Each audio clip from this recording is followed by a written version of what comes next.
Kozhikode medical college ആശുപത്രി ICU പീഡനക്കേസിലെ അതിജീവിതയുടെ മൊഴി രേഖപ്പെടുത്തിയതിൽ ഗൈനക്കോളജിസ്റ്റ് ഡോക്ടർ KV പ്രീതിക്ക് വീഴ്ച സംഭവിച്ചതായി റിപ്പോർട്ട്. ഡോക്ടർക്കെതിരെ ഗുരുതര ആരോപണങ്ങൾ ഉന്നയിക്കുന്നതാണ് റിപ്പോർട്ട്.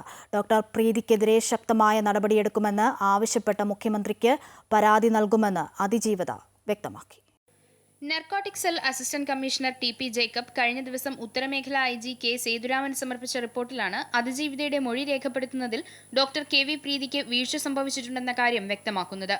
പരാതിയിൽ രേഖപ്പെടുത്തിയിരുന്നതുപോലെ പ്രതി തന്നെ ഉപദ്രവിച്ചിരുന്ന കാര്യം ഡോക്ടർ പ്രീതിയോട് പറഞ്ഞിരുന്നുവെന്ന് ACPക്ക് അതിജീവിത മൊഴി നൽകിയിരുന്നു. എന്നാൽ കേസ് ഹിസ്റ്ററിയിൽ ഡോക്ടർ പ്രീതി ഇക്കാര്യങ്ങളൊന്നും രേഖപ്പെടുത്തിയിട്ടില്ലെന്നാണ് റിപ്പോർട്ടിൽ പറയുന്നത്. നേരത്തെ ഡോക്ടർ പ്രീതി തന്റെ മൊഴി പൂർണ്ണമായും രേഖപ്പെടുത്തിയിട്ടില്ലെന്ന് കാണിച്ച് അതിജീവിത പരാതി നൽകിയിരുന്നു. എന്നാൽ അന്നത്തെ മെഡിക്കൽ കോളേജ് അസിസ്റ്റന്റ് കമ്മീഷണറായ K സുദർശനൻ അന്വേഷണം നടത്തിയിരുന്നുവെങ്കിലും പരാതിയിൽ കഴമ്പില്ലെന്നായിരുന്നു റിപ്പോർട്ട്. എന്നാൽ ഇക്കാര്യങ്ങൾ അപ്പാടെ തള്ളുന്നതാണ് ഉത്തരമേഖല IGക്ക് ലഭിച്ച റിപ്പോർട്ട്. കമ്മീഷണർ ഉത്തരമേഖല IGക്ക് നൽകിയത് സത്യസന്ധമായ റിപ്പോർട്ടാണെന്നും തന്റെ ഭാഗത്ത് സത്യമുണ്ടെന്ന് തെളിഞ്ഞുവെന്നും അതിജീവിത പറഞ്ഞു.